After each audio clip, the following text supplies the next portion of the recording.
আসসালামু আলাইকুম। আমি রিফাত রশিদ বৈষম্য বিরোধী ছাত্র আন্দোলনের পক্ষ থেকে বলছি। একটা কথা স্পষ্ট করে বলে দিতে চাই, এই খুনি সরকারের সাথে আর কোনো আলোচনা না। এই খুনি সরকারের সাথে আর কোনো আলোচনা না, আর কোনো বসা না, আর কোনো মীমাংসা না, আর কিচ্ছু হবে না।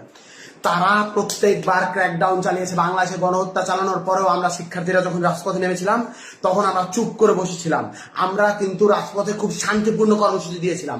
আমাদের এই শান্তিপূর্ণ কর্মসূচিতে আবার গুলি চালানো হয়েছে। আমাদের ছয়জন ভাইকে শহীদ করা হয়েছে। এখনো অনেকে আহত, আমরা জানি না তাদের অবস্থা কি। আমরা এই খুনি সরকারের সাথে আর কোনো নেগোসিয়েশনে যাব না, আর কোনো আলোচনায় যাবে না। আলোচনার সকল দরজা বন্ধ হয়ে গেছে। এবার সর্বাত্মক প্রতিবাদ গড়ে তুলতে হবে। আমার ভাইদের রক্ত যারা ঝরাচ্ছে, বারবার করে আমার বোনের রক্ত যারা ঝরাচ্ছে, যারা জীবন ঝরাচ্ছে, তাদের সাথে আর কোনো আপোষ নাই, তাদের সাথে আর কোনো কথা নাই। এত সুশীলতার আর কোনো জায়গা নাই। এইবার একদম চূড়ান্ত পতনের ডাক দেওয়ার সময় হয়েছে, চূড়ান্ত ঘোষণার ডাক দেওয়ার সময় হয়েছে। আমরা স্পষ্ট করে বলতে চাই, খুনি হাসিনাকে আমরা স্পষ্ট করে বলেছিলাম, আপনার হাতে যেই রক্তের দাগ লেগে আছে, রক্তের দাগ মুছে নিন, তারপর আমরা আপনার সাথে নেগোসিয়েশনে যাব, আলোচনায় যাব, কথা বলবো। আপনি খুনের হত্যার বিচার করুন। তিনি বিচার করেন নাই। তিনি কি করলেন? তিনি আমাদের শিক্ষার্থীদের উপর আবারও ক্র্যাকডাউন চালাইলেন, আবারও গুলি করলেন। আপনারা দেখতে পাইছেন আজকে উত্তরায় কিভাবে ছাত্রলীগ যুবলীগের ক্যাডাররা ওপেন ফায়ার করতেছে। আজ হবিগঞ্জে আমার ভাই শহীদ হয়েছে, আজ সিলেটে আমার ভাই শহীদ হচ্ছে, আজ খুলনায় আমার ভাই শহীদ হচ্ছে, আজ লক্ষ্মীপুরে আমার ভাই শহীদ হচ্ছে, সারা বাংলাদেশে আমার ভাইরা শহীদ হচ্ছে। এই জিনিস কেন হাসিনা করতেছে? এই জিনিস ওই খুনি হাসিনা, ওই স্বৈরাচারী হাসিনা কেন করতেছে? জবাব দিতে হবে। ও পাগল হয়ে গেছে, একটা মানুষ সাইকোপ্যাথ হয়ে গেছে। একজন সাইকোপ্যাথ কিলারের হাত থেকে এই বাংলাদেশকে রক্ষা করতে হবে। এই বাংলাদেশ আর স্বাভাবিক কোনো মানুষের হাতে নাই। এই বাংলাদেশকে সাইকোপ্যাথের হাত থেকে রক্ষা করতে হবে। এই বাংলাদেশকে নিরাপদ করতে হবে। আমরা স্পষ্ট ভাবে বলে দিতে চাই, আমাদের যে 9 দফা আছে, এই 9 দফার ভিত্তিতে আগামীকাল সারা বাংলাদেশে বিক্ষোভ মিছিল পালিত হবে। বিক্ষোভ মিছিল থেকে যদি আমাদের 9 দফা কাল মেনে না নেওয়া হয়, আমরা আলটিমেটাম দিচ্ছি, পরশুদিন থেকে, রবিবার থেকে সারা বাংলাদেশের সর্বাত্মক অসহযোগ আন্দোলন। স্কুল চলবে না, কলেজ চলবে না, আদালত চলবে না, আইন চলবে না, ব্যাংক চলবে না, কিচ্ছু চলবে না।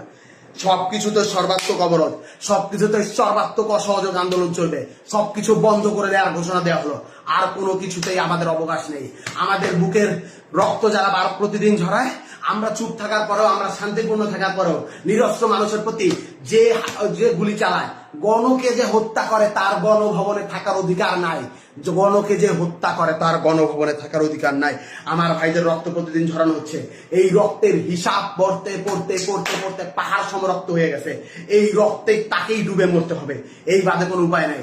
আমি স্পষ্ট করে বলতে চাই, আপনারা এই 9 দফায় ভিতরে 9 দফার দাবিতে আগামীকাল বিক্ষোভ কর্মসূচি পালন করুন। সারা বাংলাদেশের প্রতিটি জনতা রাস্তায় নেমে আসুন। আপনার ঘরের সামনে, আপনার বাড়ির সামনে প্রতিটি অলি গলিতে দুর্গ গড়ে তুলুন। বাংলাদেশের প্রতিটি ঘর একটা দুর্গ হয়ে উঠবে। এই 9 দফা যদি মেনে না নেওয়া হয়, পরদিন থেকে আমরা বলতে চাই, আমরা স্পষ্ট করে বলতে চাই, পরদিন থেকে সর্বাত্মক অসহযোগ আন্দোলন। এই সরকারকে কেউ সাহায্য করবে না, কেউ সাহায্য করবে না, কেউ সাহায্য করবে না।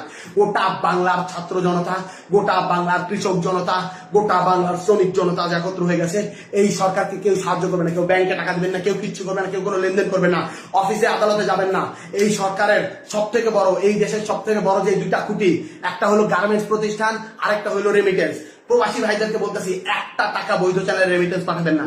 বিকাশ নগদে টাকা পাঠালো, সেটাও কিন্তু বৈধ চ্যানেলে হয়, সেটা রেমিটেন্স সরকারের যোগ হয়। বিকাশ নগদে টাকা পাঠাবেন না। আমরা বলতে চাই, গার্মেন্টস শ্রমিকদেরকে বলতে চাই, আমি আশুলিয়ার ছেলে, আমার রক্তে, আমার খুনে, আমার প্রতিটি জায়গায় জায়গায় গার্মেন্টস শ্রমিকদের ছাপ, রক্ত, ঘামের পয়সা লেগে আছে। আপনাদেরকে আমি বলতে চাই, আপনারা কেউ আর গার্মেন্টসে যাবেন না। আপনাদের কেউ আর গার্মেন্টসে যাবে না। গার্মেন্টসে যারা যায়, আমার মা, আমার বোন, আমার মা বোনদেরকে বলতেছি, আমার ভাইদেরকে বলতেছি, আপনারা কেউ গার্মেন্টস কারখানায় যাবেন না। আমার ভাইদেরকে শহীদ করা হচ্ছে, এর স্পষ্ট বিহিত না হওয়া পর্যন্ত, এর বিচার না হওয়া পর্যন্ত আপনারা কোথাও গার্মেন্টসে যাবেন না। রিজিকের মালিক আল্লাহ। আল্লাহ বাঁচাইলে আমরা খাবো, আল্লাহ না বাঁচাইলে আমরা মরে যাবো। আপনারা রিজিকের ভয়ে আর কেউ এই স্বৈরাচারের তাবেদারি করবেন না। আপনারা কেউ একটা রোববার থেকে যদি আমাদের দাবি মেনে না নেওয়া হয়, তাহলে কোনো গার্মেন্টস শ্রমিকে কল কারখানা সবকিছু বন্ধ ঘোষণা করা হলো।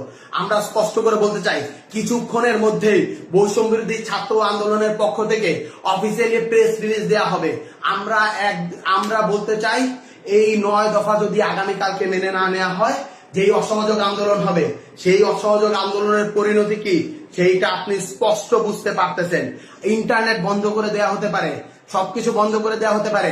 এই ভিডিওর পর আমি কতক্ষণ বাঁচবো আমি জানি না। লা ইলাহা ইল্লাল্লাহু মুহাম্মাদুর রাসূলুল্লাহ বলে এই কালেমা পড়ে আমি যাচ্ছি। আমি যদি মরে যাই ভয় নেই, বাংলার প্রতিটি মানুষ যারা বেঁচে আছেন তারাই নেতৃত্ব দিবেন, তারাই চালিয়ে দিবেন। এই কালেমা পড়ে নেওয়ার পর আমার আর ভয় নেই।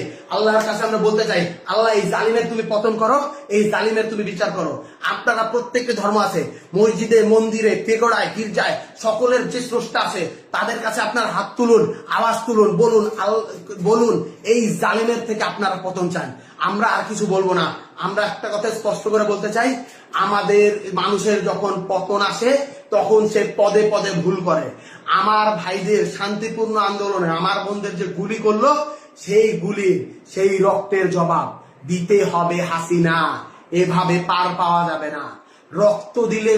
রক্ত দিয়ে যখন সিংহাসন বানানো হয় মহারানী, সেই সিংহাসনে বসা যায় না, সেই সিংহাসনে ডুবে গিয়ে মরে যেতে হয়। আমি বৈষম্য বিরোধী ছাত্র আন্দোলন থেকে রিফাত বলছি, আমি যদি আর বেঁচে না থাকি, আমি যদি মরে যাই, আপনারা আমাকে স্মরণ রাখেন। এই লাইভের পর আমি জানি না আমি আর কতক্ষণ বেঁচে থাকবো, আপনারা আমাকে স্মরণ রাখেন। একটা কথাই স্পষ্ট করে বলতে চাই, আপনারা এই লড়াই সংগ্রাম চালিয়ে নিয়ে যাবেন, কেউ পিছপা হবেন না। সারা বাংলাদেশ আমাদের সাথে আছে। আমরা এই স্বৈরাচার মুক্ত বাংলাদেশ গড়ব।